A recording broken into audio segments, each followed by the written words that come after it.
سنی اتحاد کونسل کی 22 نشستیں حکمران اتحاد میں تقسیم کی گئی تھیں. مسلم لیگ نون کو 16, پیپلز پارٹی کو 5, متحدہ قومی موومنٹ اور JUI فے کو 1 مزید نشست دی گئی تھی. اسپیکر قومی اسمبلی نے پارلیمانی رہنماؤں کا اجلاس 8 مئی کو طلب کر لیا. بجٹ اجلاس سمیت پہلے پارلیمانی سال کے کیلنڈر کو حتمی شکل دی جائے گی.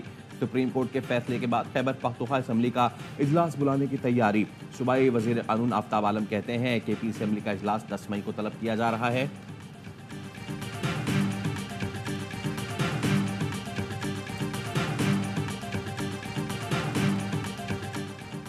آڈیو لیکس کیس میں جسٹس بابر ستار کے خلاف سوشل میڈیا پر پروپیگنڈا. اسلام آباد ہائی کورٹ کا جج مخالف سوشل میڈیا مہم پر توہین عدالت کارروائی کا فیصلہ. ذرائع کا کہنا ہے جسٹس بابر ستار کے خط کو توہین عدالت کیس میں تبدیل کرنے کا فیصلہ کر لیا گیا. جسٹس بابر ستار سے متعلق منفی مہم پر توہین عدالت کی کارروائی ہوگی. توہین عدالت کیس کی سماعت کے لیے آج بینچ تشکیل دیے جانے کا امکان. جسٹس بابر ستار نے سوشل میڈیا مہم پر چیف جسٹس عامر فاروق کو خط لکھا تھا. ماہر قانون شہباز کھوسا نے ہائی کورٹ کا فیصلہ خوشائند قرار دے دیا. کہا پیمرا اور FIA ونگ سے اپلوڈ میٹیریل سے متعلق پوچھا جائے. میٹیریل کہاں سے اپلوڈ ہوا FIA ونگ ٹریس کر سکتا ہے. ججوں کی ذاتی زندگی کے بارے میں پروپیگنڈا کیا گیا جو انتہائی غلط تھا.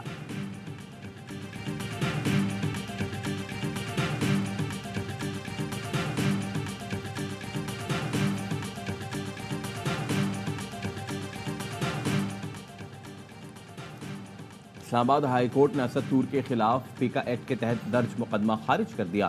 چیف جسٹس اسلام آباد ہائی کورٹ عامر فاروق نے مقدمہ خراج کی درخواست منظور کی.